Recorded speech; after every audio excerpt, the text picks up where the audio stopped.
On three. 1, 2, 3. You could host the British Bake Off with those 1, 2, 3, go form comments that you make, man. You really could. Those British Bake Off intros are terrible. They are cringeworthy. And like I said, you'd be perfect for them.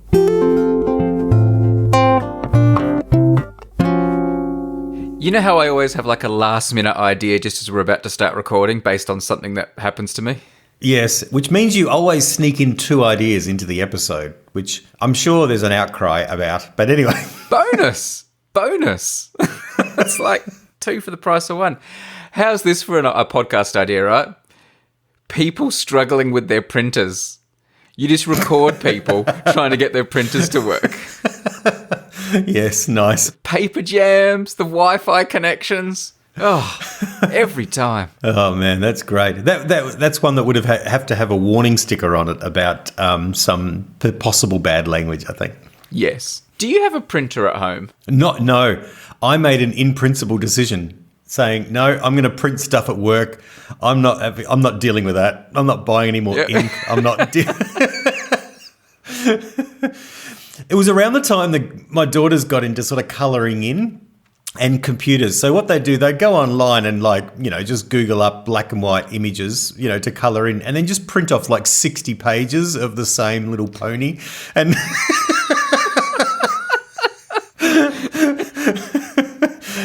so I was like, nah, this is a money pit. I'm not, or what's the opposite? Is a money pit mean there's lots of money, or it's spending lots of money? I felt like I was money pit is like the money's sinking into it. Yeah, it was a money pit. Yeah. Just buying ink over and over and over those little cartridges. We were going through them like it was ridiculous. I just love the thought of 60 ponies. And you just find them around the house with, a bit of yellow texture on one, and then, bits of blue shading from a pencil another. And then there'd be one done perfectly on the fridge, but then there'd be all these others scattered around the house. So you're saying if your daughters were better at colouring in, you would have owned a printer?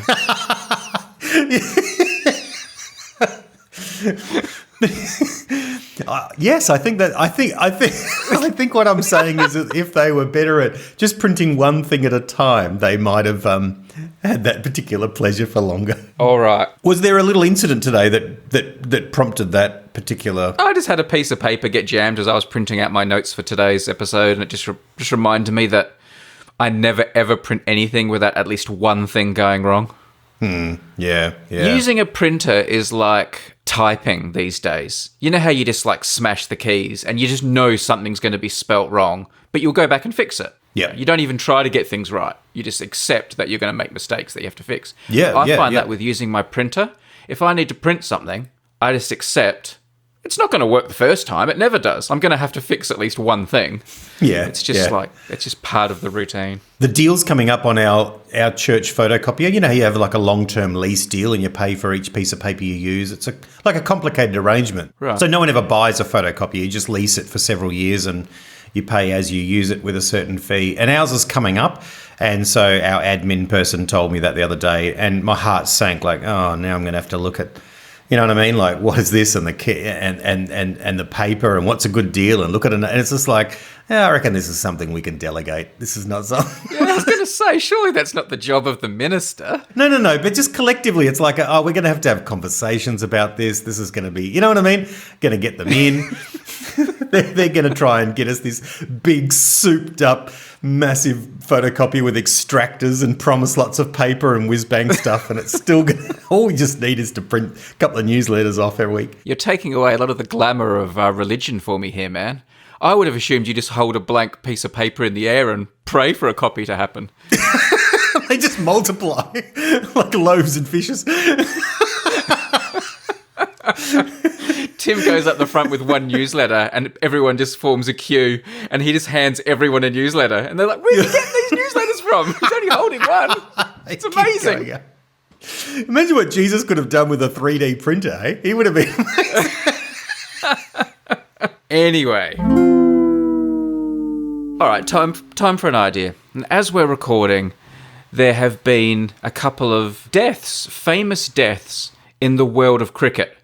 Don't panic, people. I'm not going to talk about cricket because I know a lot of people don't know what cricket is and don't follow it. The fact I'm talking about cricketers is tangential to my podcast idea. But there have been some famous deaths, and it started last week. They happened on the same day, actually. First of all, there was a cricket player from the 1970s and 80s called Rod Marsh, who was a very famous cricketer, and he was a wicket-keeper, which is the same position I played in cricket, so I had a particular interest in him. A wicket-keeper's a bit like a catcher in baseball. And he died. He was in his 70s, and he was going to a charity event, and he had a heart attack, and a few days later he died. It was big news and very sad in the world of cricket. And that gave me an idea for something I wanted to talk about on the podcast, and I made a little note in my file about it. But then a few hours later, coincidentally, probably one of the greatest cricketers of all time, a very famous cricketer from Australia. He's been named one of the greatest cricketers of all time in all these famous lists. A chap named Shane Warne died, and he died quite young. He was only 52, and it appears he may have had a heart attack as well while on a holiday. And that was really big news, and suddenly it was like, that was huge news in the world of cricket. As we record now, it remains really huge news. Not just the world of cricket, Australia generally. He was part of the zeitgeist of Australian culture. Well, and the world. It's huge in England. He was... It's hard for people from non-cricket countries, to explain how big someone is, but this is like... We're talking like Michael Jordan level here in terms of transcending the sport and culture. It's a really big deal. Really, really famous guy. And he died as well, very young. And all the tributes and things are still flowing in. He's going to have a huge state funeral in Australia. It hasn't happened yet at the time we're recording, but suffice to say, it was a big deal. But that also made me make another note in my little podcast idea notes. So here's my podcast idea, Tim. I'm not going to talk about Shane Warne and Rod Marsh as such, as cricketers, but I want to talk about my idea. And it's not the obvious idea you may think of, which is, podcasts about people who are dying and obituaries and who died this week. That's quite an obvious idea. But the idea that it made me think of is minor brushes with fame. Right. This is a podcast about the time you had a very minor, fleeting brush with someone who was very famous. Because I have a story about Rod Marsh, and I have a story about Shane Warne. I have had minor brushes with both of them that are among my favourite stories to tell. So I thought I would briefly tell my Rod Marsh story, and then I would briefly tell my Shane Warne story as an example of minor brushes with famous people. It just so happens that these two people, these are my two favourite stories about me interacting with cricketers, and they both died on the same day, amazingly. But here we go. Are you ready? I guess. Brace yourselves, people. Cricket stories coming. Here we go. And no, these stories don't involve cricket. And also, they're probably stories you've heard both of them probably about 50 times. So I will appreciate your patience of pretending to hear them for the first time. People who usually like to doze off around Moon of the Week, get comfy early, because... But don't worry, you got Moon of the Week coming as well. You could just sleep now. All right. Rod Marsh. Now, as I said, Rod Marsh was this thing called a wicket keeper, which is the position I played. So I have a particular interest in wicket keepers. And I also have a particular interest in collecting signed memorabilia. And I decided I wanted to create this sort of framed piece of art on my wall with cricket cards of famous Australian wicket keepers and have them sign the cards. Wicket keepers from sort of my lifetime. How old were you when you decided this? Is this like a childhood thing, or? No, I'm in my 20s here. I'm in my 20s. Yep. All right. And I'd collected a few. And I wanted to get Rod Marsh to sign a cricket card for me. And I knew his address. He was working at a cricket academy, and I knew where it was. He was the head coach there. So I knew how I could send something to him. So I sent him a cricket card in the post, and I put a little note with it saying, "Dear Mr. Marsh, big fan, would you mind signing this cricket card for me?" And to kind of grease the wheels, he says in quotation marks, I think I put like $20 in there, and so I've enclosed $20 for your time and your postage and stuff like that, which is, wink wink, here's you can pocket $20 out of this, because I find you're more likely to get a response. So anyway, a week or two later, I get a letter back, and it's from Rod Marsh, and I open it up, and inside is the card, and it's signed, but also in the envelope is the original $20. Nice. And there's a personal note from Rod Marsh saying, "Dear Brady, here's your card, and here's your $20 back. Buy yourself a beer. So it was like Rod Marsh was buying me a beer. Rod Marsh is quite famous for liking beer. He actually used to hold the world record for the most number of beers drunk on a flight from Australia to England, which is a bit of a tradition among Australian cricketers when they used to fly to England. It was later broken by David Boone. But Famously, he yes. used to hold, they call it the tinny drinking record. So Rod Marsh is famous for drinking beer. So getting a note from Rod Marsh and him buying me a beer, because I think the money became his. So then when he gave the money back to me, he was buying me a beer. So that Yes, okay. Yes. no, you're not buying it. He wrote "buy yourself a beer." That's kind of Rod Marsh buying me a beer. I said it had to be a minor brush with fame. It's kind of buying you a beer. He was, or maybe he was turning down you buying him a beer. You know what I mean? Like, here, can I buy? And he's like, oh, no, thanks, Brady. You can take your money and stuff it. You know, Your money's no good here.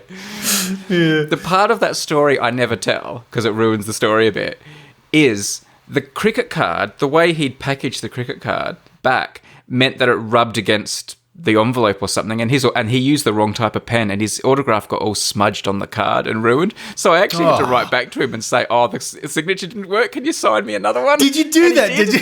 Yeah. Anyway, but he did Sorry, that I too. spilled beer on it, Brady. I apologise for that. Yeah. Anyway, so that was my minor brush with Rod Marsh buying me a beer. I don't know anyone that's got an autograph and then gone back to the person and said, "Oh, sorry, can you just do it again? It's not quite up to standard." It's not gonna... What was I supposed to do? It was completely unusable. But you weren't using it for anything except being from him. It was authentic. It's an authentic smudge, unlike anything The else. piece of paper with him saying "buy yourself a beer" from Rod was way more Yes. exciting to me than a signed cricket card. That was like way more precious. Yes, that's true. That's the real artifact. Did he return it again with a second autograph? Yeah, he did. Yeah, he signed the other card. Yeah, I had to go and buy another card, and he signed that one as well. Yeah, right.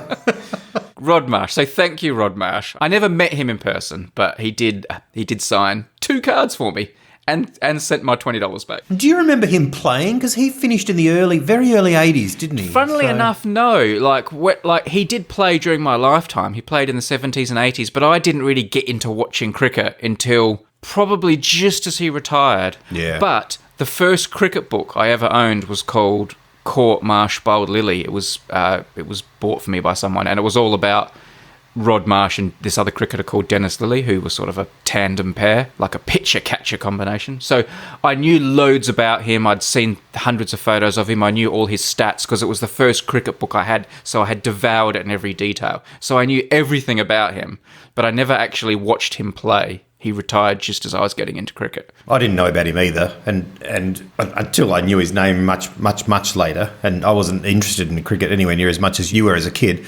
But I probably had him on my wall because I had a tradition of getting those. Remember when you used to go to McDonald's and you get those placemats? And they would be the 3 teams that are playing. No, you get them as posters. They would do them as posters at McDonald's. And you put them on the wall. I remember getting it as a placemat and putting that on my wall. But was it actually a separate poster as well? It was a glossy poster. Yeah, those McDonald's. I loved them. And there were 6 panels, 3 photos, the Australian team and the 2 international teams touring that year. Yeah. And the other 3 panels were the autographs of all the players. Yeah. Printed, yeah. McDonald's do it again.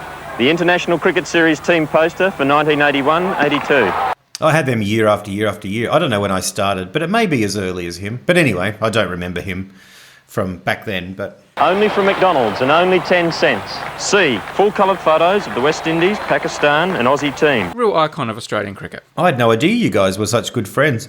That's amazing. Yeah. Pen pals. The podcast idea is that it's supposed to be minor. I don't want to hear stories of the time you spent, some famous person who's your uncle and you know him really well. I want these really inconsequential interactions. And I want all the people listening to share their inconsequential interactions as well, because there's something precious about the banality of them. Anyway, that brings us to Shane Warne, who basically was, the great cricketer of, our lifetime, Tim, our time watching cricket. Oh, for sure. seen him play many times, obviously on TV, but also in person, at the cricket grounds. But my favourite story involving Shane Warne came when I was a journalist at the newspaper in Adelaide, and the Australian cricket team was in town because they were about to play a game in Adelaide. And wherever they go, there's always a big circus around them and all sorts of things happening. And this thing that was happening this day in Adelaide was a time when sort of using computers and the internet was just kind of becoming a bigger and bigger thing. Like it wasn't just something you knew from birth like it is now. It was, you had to learn how to use computers and the internet because it was a new trendy thing. And this computer company in Adelaide had arranged to give the Australian cricket team players like a free training session on how to use the internet and computers. Yeah, right. And they'd set up this classroom full of computers. Wow. And the Australian players were going to come there for an hour or two and get this free lesson. But the computer company wanted to use it for a bit of free publicity, so they invited myself and a photographer from the advertiser newspaper, so there would be something in the paper the next day saying, look, the Australian cricketers at Computer Industries 5000 here learning how to surf the web. So I was sent along, and I was waiting for the Australian cricket team to arrive in this like coffee making area outside the computer room. Eventually a few of the players started coming in, and they saw me and the photographer, and a couple of them were like, oh bloody hell, press again. But they're used to that. Everywhere they turn up, there's going to be interest because they're like, these national heroes. So one or two of the cricketers agreed to pose at a computer and pretend they were using it, and we took a couple of photos, and I got a couple of quotes from them, and that was it. And then I was just waiting in this coffee area for them all to arrive. And a few of them were making a cup of tea and stuff like that. And then on the coffee table in this area was a huge big glass bowl, like a goldfish bowl, about the size of a goldfish bowl. It was quite big, and it was full to the brim with an Australian sweet that we've discussed before called minties. These are chewy little mint sweets wrapped in little pieces of paper, and they're a real favourite of mine. And this bowl was full of minties, and you could grab one if you wanted to have a minty, freshen your breath, nice sweet little treat. And I'm waiting there in this room, and everyone's arrived, and then the last person in is like the one everyone wants to see, Shane Warne. He was already like the hero of the team. He was the most important cricketer in the world. And he walks in 5 minutes later than everyone else. The other thing Shane Warne is famous for, and it's come out a lot in sort of the tributes to him, is he was a bit uncouth. He was a real common man. He was like, there was no airs and graces with him, and he ate poorly, and he was not like a refined person. He was a real kind of working class kind of guy. And that never went away, and that's what people loved about him. He was always like that. So Shane Warne walks in, and he's dressed like really casually in a t-shirt and a pair of tracksuit bottoms, and he looks really like he's just rolled out of bed, and he walks into this room, and he sees this bowl of minties on the table, and straight away his eyes light up, and he goes, oh, minties, I love these.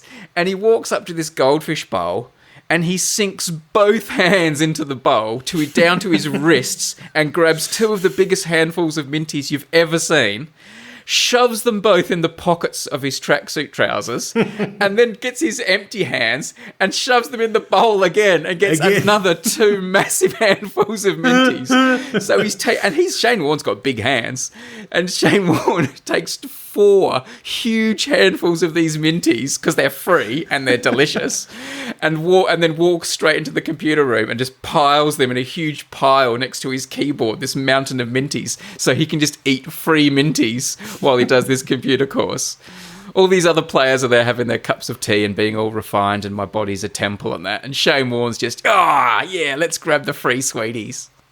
I'll never forget that. And like, as I hear stories about Shane Warne now after he's died and people paying tribute to him, I think that story sums him up as much as anything. How he was just really normal. He was like what a 10-year-old kid would do if they saw a big goldfish bowl full of sweets. I'm going to grab the free sweets. He's a multi-millionaire, most famous sportsman. One of the most famous sportsmen in the world. Certainly the most famous in Australia. Free minties. I'll have those. I love it. I remember I met Shane Warne once, and it was fleeting as well in that sense. It was, and he was doing something quite common too. We'd heard that, well, we knew they were in town because they were playing a match, but I remember being down Hindley Street, and they were staying in the hotel in Hindley Street. We watched the different players come out, and meet them. I think I was with you, or I can't remember. I think so. No, maybe not. But it was around teenage age. I was about 16 or something. Anyway, do you remember just down Hindley Street there was a place like a penny parlour downtown where you'd go and play pinball machines and computer games and stuff like that? Arcade games. Arcade games, that's right, yeah. Yeah. But I say pinball because we saw a few players go out and walk in there. And so we're like, oh, fantastic. And we go over and there's Shane Warne playing a pinball machine with Merv Hughes, another famous cricketer, fast bowler. And they're playing against one another, exchange ball after ball and, bashing it and hitting it and complaining and talking and having good fun. But it was just so funny to think, oh, wow, look, this is how grown men come and have fun. They come and play like a pinball machine of all the things they could be doing with their day. This is what they do. So I went and played the game right next to them. And just was barely concentrating on my own game, just sort of looking over at these guys and was just amazed to be near them and close to them. And it felt so special. And then at the end, I finished my game and I said something as I left. It was something really dumb, like typically, young kid who's feeling a bit gaga, something along the lines of, like telling them like it's just a game, guys, or something like that, and then them looking over at me, and I looked at them, and then I just sort of hot-footed it out of there. Didn't even have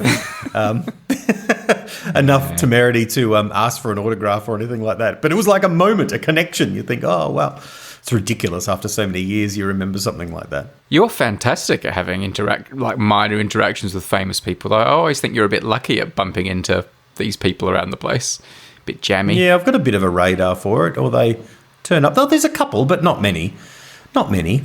But they seem to seek me out, I think. That's the thing. Yeah, well, they probably tell the story about when they met you. Well, that's true. That's true. Not everyone who, goes to Reddit write that up, but, a couple. That'd be nice.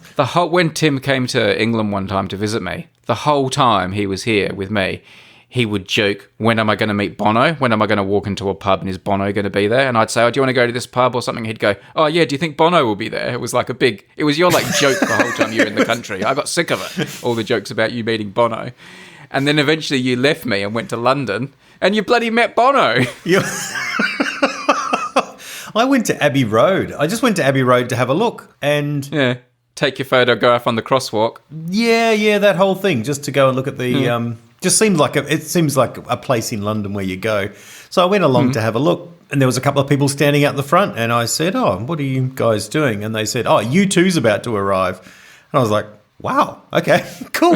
And they did, one by one. They all rocked up differently, and Bono came over and shook my hand, and I took a photo of the edge, and it was just like, "Wow, okay." It was sort of just before the era of selfies, wasn't it? So you didn't do like a selfie with him or anything? No. I just took a close-up photo of him, and then he shook my hand, but, you didn't... I don't know. I had like a proper digital camera, so it's just sort of... You sit back and take a shot. Yeah. You don't hold it and take selfies. It's not... You didn't get an autograph or anything? Yeah, I got an autograph. Yeah, I got the Edge and Adam Clayton, the bass player's autograph. Bono didn't do an autograph, I don't think, but he was being very quick. But he shook my hand, which was nice. Is that why you never washed that hand? That's right. If you watch closely now, you see that he holds the microphone in his left hand. You can just see that he's keeping that right hand special. He's not touching it. He's a big civilian. Oh yeah. What did you say to Bono? Did you just say I like the songs that you sing? No, it wasn't quite as literal and rational Right. as that. Can't remember what I said to him. I held out my hand and there's people calling Bono, Bono, Bono, this kind of thing going on. And I just held out my hand and he just shook it. He just reached forward and shook my hand. And then he was saying something like, I've got to go. I can't stay I'm sorry, guys, but just wanted to say it was kind enough to come over to, to say he could have just gotten a car and drove away, but he took the time to come over and say, look, I can't stay and do everyone's autograph, but I just want to, thanks for coming along. Hello, have a good day. And I just stuck my hand out and he just, in the middle of talking, reached forward and shook it. And well done. And said, g'day, Tim, I'll catch you later. And then he headed off. So Tim, do you mind coming down and laying down a few tracks for us? Adam Clayton's just not landing them. That's right. Yeah, so that was a bit surreal, really, because it was unexpected. It wasn't like I'm going to stand outside his hotel room for a year or something like that. It was just out of the blue. So that was, Yeah. So big moment for both of us, I'd say. Yeah, I think so, definitely, yeah. You do remember, particularly when you're young, I guess, don't you? But you remember older. I've been with people in a restaurant and you know what I mean? You just look, oh, there's so-and-so across there, and suddenly it's like, oh, hello. You know what I mean? Like you can't, there's something about, I guess it's just familiarity, isn't it? The patterns you pick up of familiarity. There's a well-known person. Hang on, is that them? Yes, I think it's them. Oh, yes, it's, and suddenly it's captured your attention. Is there a famous person you really would love to meet? Yeah, I'd really love to meet Nick Cave. I'd really love to meet Nick Cave. But I don't think so, like not for an autograph or shaking your hand or something fleeting. I feel like I'd like to have a conversation with him. Yeah. Like it's not enough anymore. But of course that's zero interest to him and has zero possibility of ever happening. But he's probably someone I'd really love to meet in that rock star kind of world. So if Nick Cave came up to you and held out a hand and said, "Can I shake your hand?" would you say, "No, that's not enough"? Yeah. I'm sorry. It's you're like one of those people that say, "Hi, how you going?" and you don't really mean it. I want to tell you how I really am going. What do you want to know from Nick Cave? What do you want to ask him? Oh, his favourite episode of the podcast. His favourite bit of merch from the podcast. His idea for a podcast? His idea for a podcast. His thoughts on KFC, on different KFCs. Is, Mitcham compared to Henley. When is he going to cover the sofa shop? Yeah, that'd be great. A Nick Cave cover of the sofa shop. That'd be beautiful. The sofa shop is the only stop. Yes. How would you feel if I met Nick Cave? I would feel jealous. That's what I would feel. Right. Straight out. How would you feel if I met him and the one thing I did was played him your famous Money for Nothing guitar solo? I think you'd like it. It would be a good abstract rendition. But, yeah, no, that'd be heaps annoying. That'd be a waste. Yeah. Yeah, I just asked him about space and stuff. Yeah, that's right. That's like it'd be like that time when I spent the day with Neil Armstrong and forgot to tell you about it. You were all really annoyed. Did you know what's even more fleeting? Remember the time when your dad met Garth Brooks and got his autograph for us? Yes. So we didn't even meet him, but gosh, that still felt exciting. Tim and I were going to go and see Garth Brooks in concert that night in Adelaide because he was in town. My dad worked at the newspaper and someone had to go and interview Garth Brooks at a press conference. So my dad decided to do it, even though it wasn't his field or anything, just because he knew that we liked him. So my dad went off and met him, got his autograph, and he got his autograph for me and for Tim on 2 separate pages of his journalistic notebook. Then Tim came around that night to go to the concert with me. Tim was picking me up, and I pulled out the piece of paper and said, "Look what my dad got," and showed him the autograph to Brady from Garth Brooks. And Tim was like, "Oh, that's really nice. Lucky you." No, I was and I could tell he was a little bit genuinely broken. Yeah. And then I pulled out the second piece for Tim. All was forgiven. Yes. I've still got that, So you won't be surprised to know. It's in an album. No. I'm sure I've got it somewhere. I've got no idea where, but... I dreamt about your dad last night.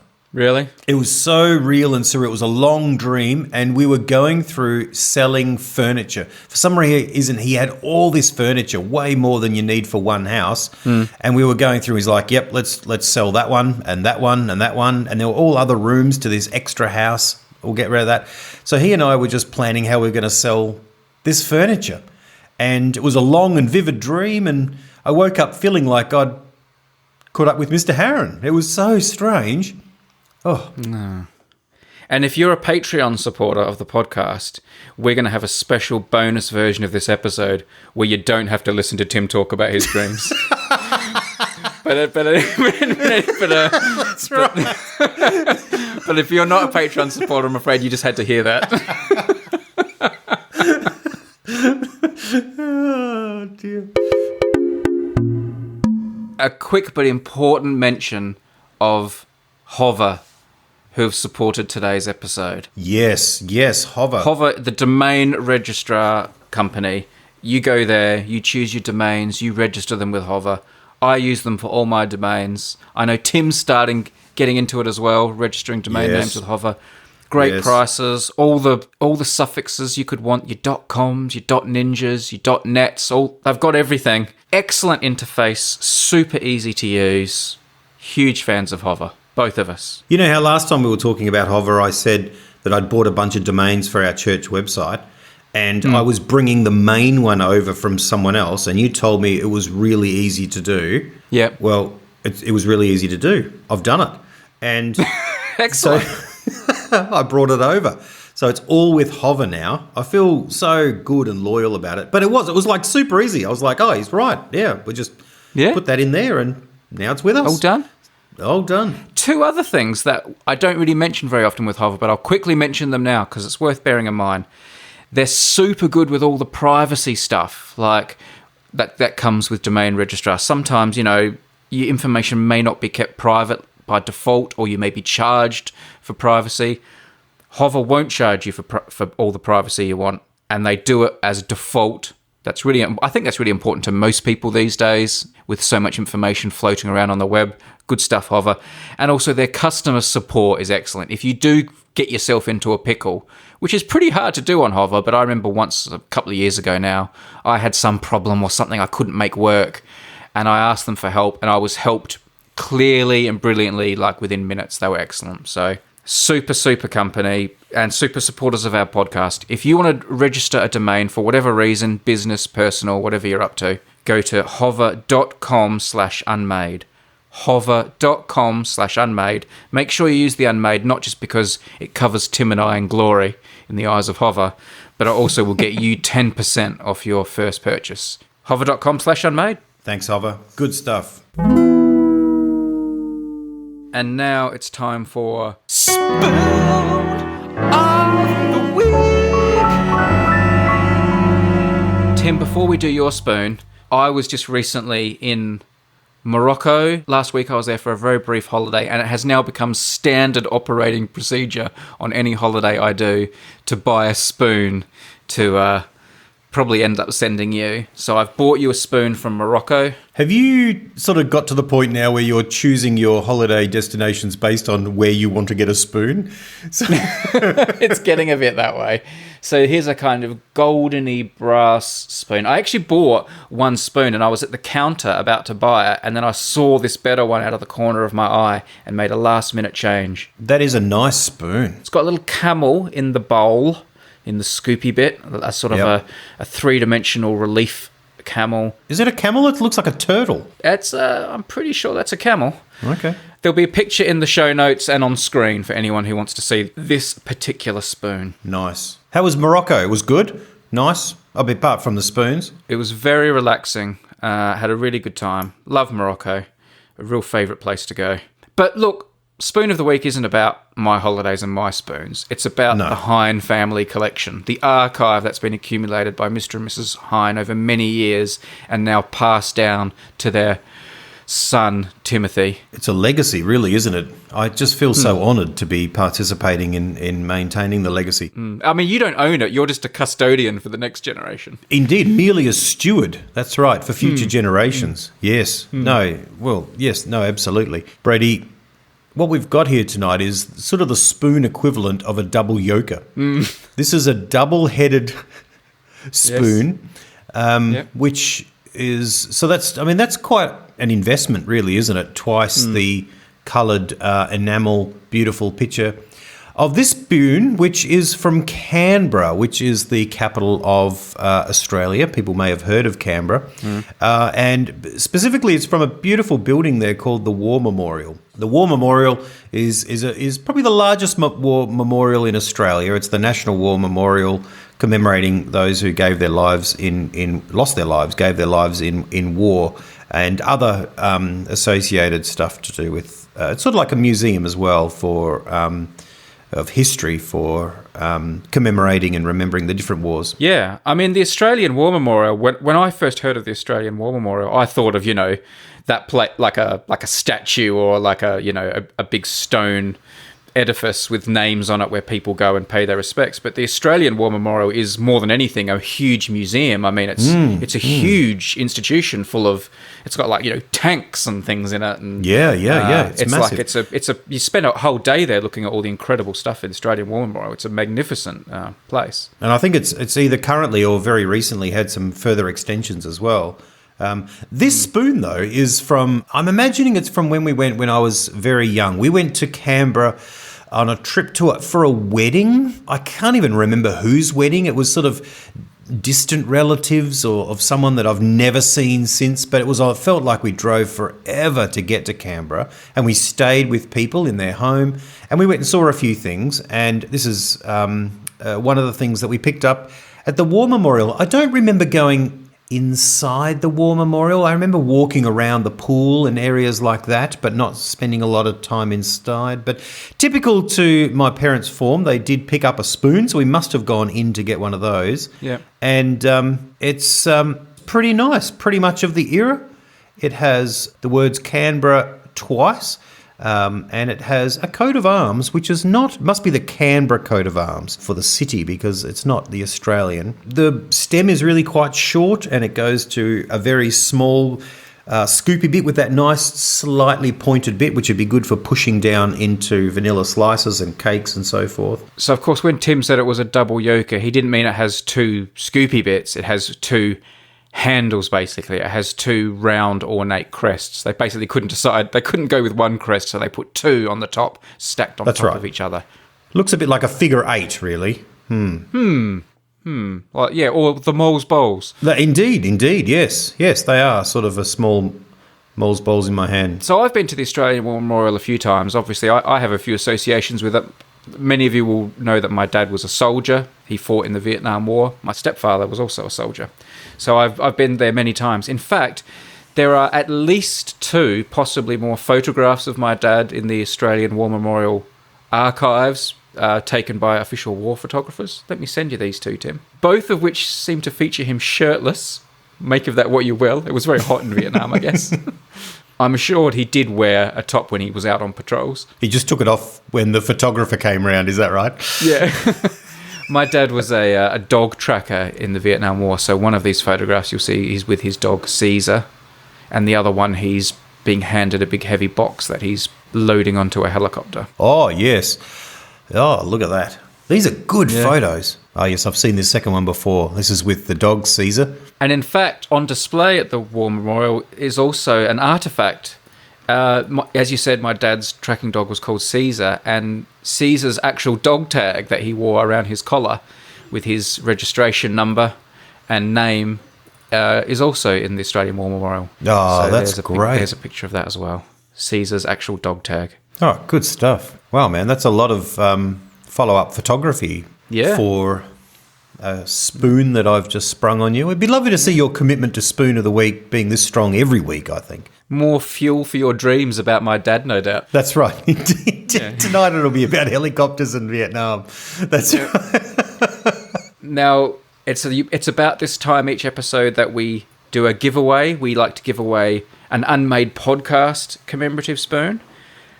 We also give away a Sofa Shop mixtape audio cassette, one of our collectible items, and 5 people will receive some Spoon of the Week collector cards. Tim, do you want to do the honours this week? Sure. So, Tim, who's winning the spoon? Who's got the spoon this week? It's going to Stefan R. from the Netherlands. Congratulations, the Netherlands. Stefan. Yes, indeed. Do you have any associations with the Netherlands? It's near Germany, Belgium, somewhere there in Europe. I'm not exactly sure, actually. I don't know a lot about the Netherlands. Although I do know my hip-hop sells well in the Netherlands, so that's good. Yeah. That's so the shop. Yeah, come and get long. Can I just say, speaking of hip-hop, you know how the last episode was called the Dubious Dolphin Story? Yeah. I have to say that if I ever did become a hip-hop artist, Dubious Dolphin would be like my name. I think that's a great name. And now the Dubious Dolphin. You're the Heinhund. Yeah. Hey, look, I can have different names. Kanye changes his name. In different markets, yeah. Yeah, that's right. Dubious Dolphin. That can be for my kid hip-hop album. Who gets the audio? Speaking of cassettes, who gets the Sofa Shop mixtape this week? Greg B. from Oklahoma. Nice. Oklahoma. There we go. So there's a Garth Brooks connection. Garth comes from Oklahoma. Congratulations, Greg B. Could be Greg Brooks, like Garth Brooks. He could be a relative. Who knows? I know, and he's not. Just another fleeting touch of celebrity connection and fame there. And who gets the collector cards this week? Collector cards. All right. Debbie H. from Seattle. Timothy from Austin, Texas. Rob L. from Enfield in England. Craig W. from England also. And Jacob M. from Sweden. Congratulations, everybody, for the collector card recipients. Thank you, and thank you for your support. And now it's time for the segment that's sweeping the nation.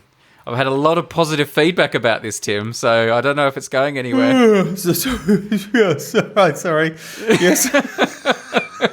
Here it is. Cue the theme tune. It's time for Moon of the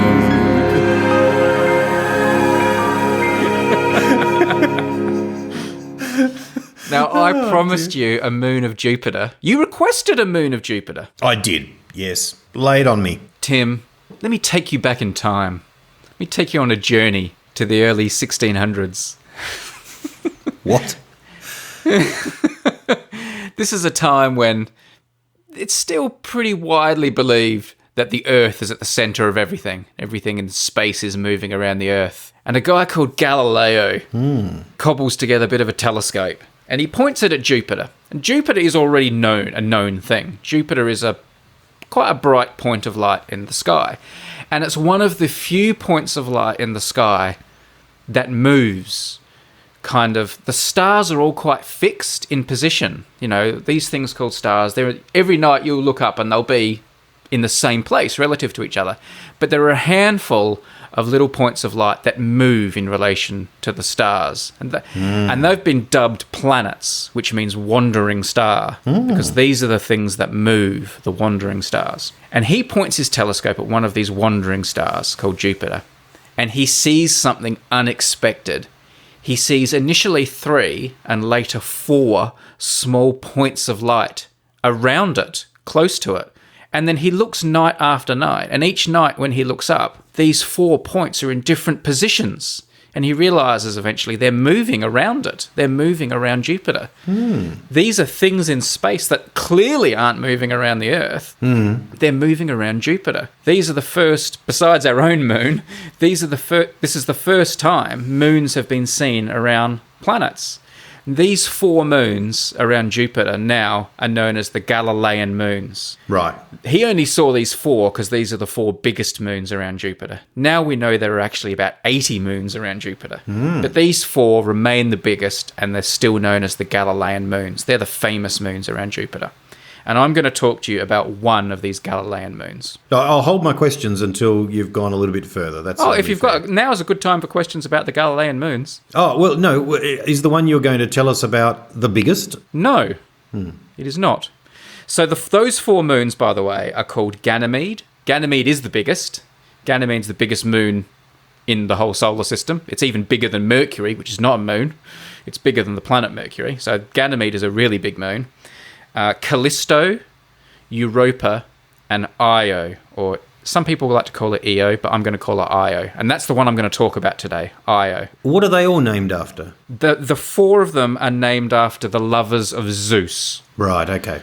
Those 4 were all lovers of Zeus. Greek mythology, yeah. Okay. Did Galileo name them, or were they named? No, Galileo had other names for them, but there was a German scientist who saw the moons around the same time, and there's a little bit of debate about who saw them first. I think Galileo got in first by a few days, but this other German guy named them, and those are the names that stuck. So these are not... Galileo did not name them. Don't you think it's just a sidebar comment here for a minute? We still haven't named our moon. We just call it the moon. Well, no, when are we going to name our moon? Well, it's also called Luna. Some people call it Luna, like as a name, Luna. Like as a first name. It's actually kind of inaccurate, although we call this segment Moon of the Week. It is a bit inaccurate to call them moons. Moon is actually a name. Like the moon is the name of Earth's satellite. It's actually a satellite that goes around a planet. So Earth's satellite is called the moon or Luna. Jupiter's satellites are called, Ganymede, Callisto. They're not actually... Calling them moons is a bit of a shortcut and not technically correct. It's a bit like that new... There's Batman, and then the new movie is called The Batman. But actually, The Batman is Batman. That's the name. Exactly like that. Exactly. Thank you for clearing that up. Let me tell you about Io, which is one of the 4 that I've arbitrarily chosen because I think it's the most interesting. It's a pretty sexy moon. Because Io is the closest moon to Jupiter. There are actually 4 tiny, tiny moons closer to Jupiter than Io, but we're not talking about those. No. Io is the closest to Jupiter of the Galilean moons. Right. It's about the same size as our moon. That's how big it is. So it's quite a big moon. Its orbit around Jupiter is elliptical. It's kind of like an oval. So sometimes it's closer to Jupiter than other times. And that has an interesting effect. Because Jupiter is so massive, Jupiter is huge. As it gets closer and further away from Jupiter, the amount of gravity that it's subjected to is constantly changing. And it's kind of like if you imagine having a tennis ball and it's constantly being squeezed and released as more gravity is subjected to it, and then less, and then more, and then less as it goes whirring around. And that constant squeezing of the planet basically heats up its insides. It also causes huge tides on the moon, not of water because there's no water, but the actual land goes up and down by about 100 meters. Wow. As the huge tide just rips the land towards Jupiter and then releases it and then rips it again. And all this upheaval and heat causes volcanoes to pop up all over Io. There's about 400 volcanoes on Io. And they're constantly spewing material hundreds and hundreds of miles into space off the surface of Io. So it's this huge volcanic world. And all the sulfur that gets deposited on the planet, sulfur can come in a few different colours depending on the type of sulfur, the allotrope of sulfur. So it also results in this multicoloured planet as all the sulfur gets deposited all over Io. I'll send you a picture now so you can see what Io looks like. And in this picture, you'll also see one of these eruptions happening. And you went to Io, is that right? And got a spoon. I got you a spoon. Is it near Morocco? Oh, that's beautiful. Wow. And here's another picture of it. And in this picture, you can see a lot of the planet Jupiter. And you can see Io going over the surface. And you can see Io's shadow projected down onto Jupiter. Oh, that's great. Wow. That's crazy. And one other cool thing about Io, it takes about 2 days to go around Jupiter. So when it's around the backside of Jupiter, it's obviously hidden from the sun and it gets a lot colder. Io, by the way, is incredibly cold. You're talking, minus 200 degrees type thing. Although it's covered in volcanoes, it's incredibly cold because it's so far from the sun. Yep. When it's around the back of Jupiter and the sun's blocked, it's even colder. Yes. So an interesting thing happens because Io has like a very thin atmosphere of sort of sulfur dioxide. Very thin, but it does have a bit of atmosphere because of all this stuff being pumped out of the volcanoes. When it goes around the cold side, it becomes so cold that for a few hours the atmosphere freezes into solid, falls onto the surface. It just becomes powder on the surface of Io. And then when it comes back around the backside of Jupiter and back into the sunlight, it all warms up the powder again, and that powder sublimes back into the atmosphere. So its atmosphere collapses onto the surface and then sublimes back above the planet a couple of times every 2 days. Goodness gracious. This is an incredibly volatile place. And yet, of course, it's been doing that for millions of years. Yeah. And of course, going to Io and visiting there would be very difficult, not just because it's super, super cold and because it's covered in volcanoes, but also because it's so close to Jupiter, the radiation and the magnetic fields that come out of Jupiter would be like super, super deadly. Being that close to Jupiter is very, very dangerous. So not a place you would want to go for a holiday, but nonetheless, a very cool moon of the week. I'll pay it. Nice work. Good moon. You like it? Good moon? Say it again. Iona? Is that right? Io. It's just I-O, the letters I-O. Io. Right. Yep. That's nice. That's a striking image and some good explanation there. I think you're getting the gist of it. I think you're doing quite well with this segment, just All right. quietly. Nice work. Yes. Okay. IO. Did you say that because Saturn has moons, doesn't it? It has many satellites. moons. All right. Can I have one from Saturn next time, please? Okay. I don't know how they don't bump into its rings, though. Do they go around outside there are beyond the ring? there are actually things at Saturn called shepherd moons that involve sort of interacting with the rings and holding the rings in place. But maybe we might come to that. Oh, yeah, I don't want to jump ahead. Shepherd moons. No. This episode has been supported by Storyblocks. Oh, right. Yes. Good stuff. Go to storyblocks.com/unmade. Check out their demand-driven library of entirely royalty-free 4K and HD footage. They've also got After Effects and Premiere Pro templates, all that kind of stuff. Yep. Music, of course, sound effects, images, anything you could want to put into your creations. They've got subscriptions to fit any budget, including their unlimited all-access subscription, giving you all the good stuff that you can use in your creations. Storyblocks.com/unmade. I'm a huge fan and a pretty much daily user of Storyblocks. I cannot recommend it highly enough. Because we were talking about cricket earlier, I went onto Storyblocks and had a look at their cricket images. I thought it may have been a weakness for them, being, North American. I thought maybe they weren't going to deliver the goods when it came to cricket. I was pleasantly surprised by the amount of excellent stock video footage they had of cricket. People playing shots and taking catches and stuff in slow motion. Easily anything you could need for a cricket video you were making, you would find in the Storyblocks archive. Was there any in there of yourself playing some amateur cricket when you were young? Any? No, they have not. They have not yet secured that footage, but deals may yet be struck. Yes, that's that rare archival footage. Yeah.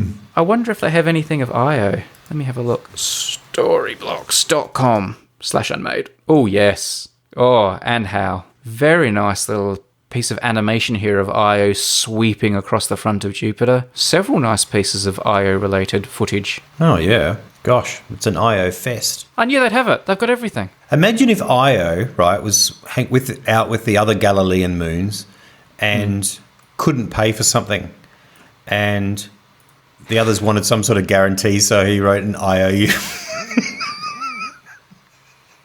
Storyblocks does not endorse that joke, but they do support this episode. Storyblocks.com/unmade. Just a fantastic resource for anyone who does anything creative. You really should check them out. You can go and check them all out without a subscription, see what they've got, and then if you like their stuff, subscribe, and then you can just start downloading it all for unlimited use in your creations. The other trouble that IO would have is because IO, like it's the name IO is I is capital because it's the start of his or her name, its name. People, it looks a bit like an L, so I can imagine if they're being like at school when there's a substitute teacher and they mispronounce, some kids' names, he'd get a lot of low. Hey, low. It's like, no, it's IO. Oh, okay. Yeah. Sorry. Thanks for that. Again, there's another version available without that story for those who are patron supporters. It's like the whole episode's without Tim stuff in it, yeah. Tonight's episode is very quick if you are a patron supporter. What have you got? What's your idea for a podcast, Tim? All right. So this is an idea that I thought about doing a little bit further down the track, but I've decided to do tonight. And it's the reason is the idea is called My Secret Project. Do you remember a few weeks ago we were talking about the fact that when you get an idea for something, you can invest some money in something that ends up being just used around the house to dry your clothes? I think you mentioned a piece of exercise equipment that in sheer motivation you purchased and set up and then ends up being a place where there's a dry towel if you need it. My notorious rowing machine, yes. The rowing machine, that's right. Yeah. So as a bit of an antidote to that, I actually thought, what if you were to take on a project that instead of getting all excited and telling people and doing something on it, you just secretly beavered away on it quietly And sort of, if it worked out, it worked out. If it didn't work out, it didn't work out.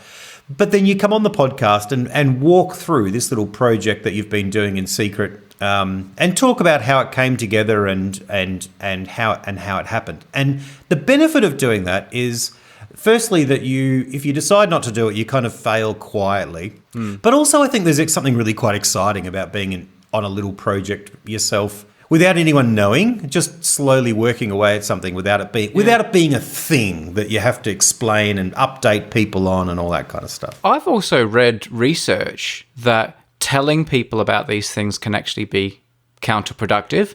Like, I know there's accountability, and that's a good thing, but the negative side of it, I read about it in the context of diets. Sometimes telling people that you're going to go on a diet, the fact you've told people about it tickles the part of your brain. The reward center or something. The reward center. That means you've done it. So just saying, I'm going to go on a big health kick to your friends, you feel like you've already done the health kick and you've been rewarded, and your friends have said good on you, and all the good stuff's happened, and then you don't actually do the diet. So sometimes it's better to not tell people what you want to do and actually just do it. That's a good point. You don't delay the gratification, so you get the gratification. So then you don't do the discipline involved in it. Yeah. So give me an example of something that would fit into this podcast. What's the kind of project you're talking about, either real or made up, just so I've got a better idea? Well, this is. I have a real one for you. I have been engaged in a secret project for the last few months, for the last 3 months or so, and I've been really, really enjoying it. And I feel like I've reached a point where I'm willing now to share it. A few months ago, very early in January, I was in the ocean and splashing around and having a fantastic time. And I was really enjoying it with the kids and stuff like that. And I was like, this is good. I love being out here. I love catching waves. And we just had a bodyboard and all that kind of stuff. And I thought, you know what? I really want to learn to surf. And I had tried to learn to surf previously. A couple of years ago, my brother-in-law had taught me how to do a bit in Byron Bay, and I'd kind of stood up and was pretty proud of it and stuff, but then never went back to it. So, never developed it as just confidently be able to do it. So I was sort of back at square one again. But I thought, I'd really love to learn to surf, properly surf. And immediately I was sort of thinking, all these sort of thoughts came in that's not really you. And these sort of, that'll take a lot of work and a lot of time. And you got to buy a surfboard and all these sorts of things. It just felt like another one of those hassles. And then I thought, nah, this is good for me. This is good for mental health. It's good physically. It's good exercise. This is good to be out here. So I talked about it, researched a little bit, talked about it just with my wife and all that kind of stuff. And then we were down there again, and I was in a surf shop, and she's just said, buy it, do it. And so I just did. I just spontaneously bought a surfboard, which felt like the most ridiculously awkward thing to be doing. Awesome. This massive surfboard, because when you're learning, you kind of need a real long one, it's 9 foot. So I'm buying this massive surfboard, which is awkward to even get out of the shop, which I don't know how to use. So I'm like, this is definitely a secret project. I'm not telling you. And so it was really cool because I had the two people helping me. One's the old guy that owns the shop, showing me how to strap it onto the roof so it doesn't fall off and stuff properly. Yeah. And then I'm like, okay, I need, just a couple of hints and stuff. And there was a real young girl, really tiny short girl who's a little surfer girl working in the shop. And she's just startly launches into this massive speech about how you surf and how you're supposed to do it. And she's sort of, on the ground showing about paddling. And then she stands up and shows the pose. And I was just going, I'm just standing there middle-aged awkward guy, oh no, why am I doing this? This is not good. But anyway, I went out and I watched some YouTube clips and I had a bit of a go that day. And then every weekend since, I've been down to the mid-coast and I've been, having a go and trying. And I got up a few fledgling times and then came off a heap of other times. I finally decided one day I'm gonna get up 5 times today. And it's you're out there sort of angry at the waves, damn it, it's a long way to come out here and be doing this and all this. So week after week I tried, and then I sort of got a few times and then to 5 times. I just really, really enjoyed it. And got slowly better, and I'd go home and watch YouTube clips and read up a little bit on, I can see what I'm doing here. I went back to the shop one time to buy another rashi and got another mini lecture from my little helper, half my age there, who's very patient. Felt like just such an awkward, funny guy. But in the end, just last weekend, I went out on the Saturday and I got 5 good rides and I felt confident. I was like, this is good. I can do this. I know what I'm doing here. I'm too far back, and got up and got 5 good rides. And I was so pumped about it. The next day, Sunday afternoon, I went down again and I got 21 waves. Wow. And it was just like this massive breakthrough day and I felt like every wave I went for, I could just stand up and I knew what I was doing, and this is not the sort of stuff that's going to end up in a surf magazine, right? But, like standing up, going up, dolphins were like coming in and swarming around the surfboard and high-fiving me and stuff like it was. Sorry, I might have got it carried away with the dolphins again there, but it was of a dubious dolphin. They were applauding with their fins. Yeah. Do you have a single photo or video? Yeah, I got some photos. Yeah. Not of me actually on the board, because I'm out there by myself, but I do have photos of me taking a selfie afterwards and sending it to my brother-in-law saying 21 waves today. Let me Nice. Let me send it to you. You need to get like a little GoPro or something on the front of the board. Oh man, I'm just busy actually trying to surf at the moment without turning it into a production company. So that's a funny picture. I was so elated on Saturday. It's coming through at the moment. On Sunday afternoon that I sent to him, and I wrote it on my hand. But I'll show you a picture. You can see in the background the board, and we've named the board. It's blue, so he's been named. The girls have named him Blue Lightning. Right. So Blue Lightning's my best friend. I've been hugging onto him for dear life for months now. Out in the water, riding him all the way in. Looking pretty hot there, man. Now, you're not allowed to send these photos onto any surf magazines or anything like that. They are just for the Unmade podcast use. Is it okay if I sell that second one as a poster on our website? I'll speak to my... It's going to be a poster.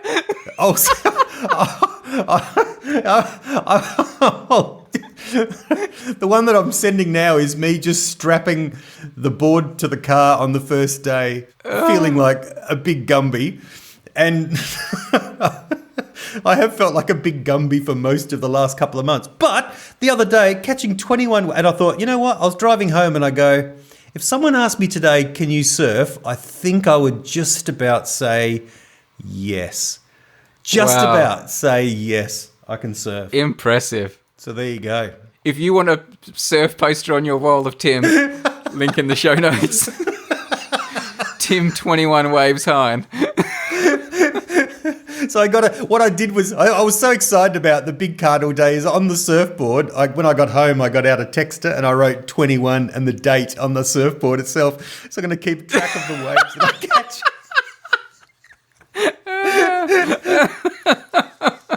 All right. So secret there we go. Projects. My secret project. You kept that secret too, man. I didn't know. You're normally terrible at that. Well done. I know. But I felt enough of a Gumby that I wanted to keep it secret, because I thought, if I'm going to sell this surfboard again, or if I'm going to be, using it as a towel rack in a little while, but I'm like, no, but I have to say I'm loving it. Just absolutely, just really, really loving it. Congratulations. Mate, very jealous. What bit are you jealous of? I think surfing's pretty cool. And do you know what? That's kind of half the problem. It kind of felt like it was too cool for me to learn how to do. You know what I mean? Like, that's something that you sort of... I think when I was young, I was sort of like, oh, you can't learn to surf. That's what cool guys do. And it kind of stays with you. So I never got around to learning it. And then I was just like, hang on a sec. I can do what the hell I want with my life. Like, I'm going to surf. I'm like that. I've just taken up tennis. Like, I'm just like, why not do this? And I'm like, I should have done this years ago. Love it. Yeah, absolutely. Are you going to start, like, insufferably dropping, like, little surfing anecdotes and morals and lessons into all your sermons now? Oh, it's so tempting. I get so... Yeah. I've got so many stories. There's so often I'll be out there and I go, oh, that's a great little, metaphor for life, isn't it? That's a great little excuse to tell everyone that I'm surfing. That's right. That's the thing. That's the thing. That's the virtue of having a secret project is you keep it secret until you share it on your podcast. We need like a humble preach or a sermon brag or something for when a minister drops a story and just to make themselves look awesome. Yes, absolutely. Oh, that's a really good check. Yeah. A sermon brag. It's just when I was pumping iron last night, reading my Bible, like it's. Can I share a letter and an idea from a Patreon supporter, one of our stakeholders, to see us out? This is from Alex. Hi, Tim and Brady. Here's my Patreon shout out. I'm Alex from Sussex, England. I'm currently working as a software developer at Google, and before that I was studying for a PhD in computer science. I work on computer programs called compilers, which translate computer code into other computer code languages. Wow. In my spare time, I enjoy listening to folk music, making things out of leather, rock climbing, hiking, and occasionally wild camping, which is interesting in England since it's generally not allowed. I enjoy the challenge of finding a good spot to camp where I won't be spotted and enjoy the thrill of getting away with it. To put your mind at ease, though, I never camp anywhere I'll do any damage to property or wildlife, and I follow a strict leave things as you found them rule. I generally listen to Unmade while I'm out for my morning walk before I start work. It's great to be able to start my day with a smile on my face from laughing at you and Tim and your crazy antics. My idea for a podcast is a show about folk music. I would review albums and have musicians on to talk about their work. Such podcasts do already exist, but I think there's scope to do it better than it's been done yet. Thanks, and I hope you read it out on the show. Best wishes, Alex. Ah, nice, Alex. So Alex hasn't exactly pushed the boat out there with his idea for a podcast. with a show about folk music, reviewing albums and talking to artists. In fact, I think he's just reinvented pretty much every radio show on BBC Six Music, and but nonetheless, he's chosen something close to his heart, and I respect that. Alex, why was your idea not about wild camping?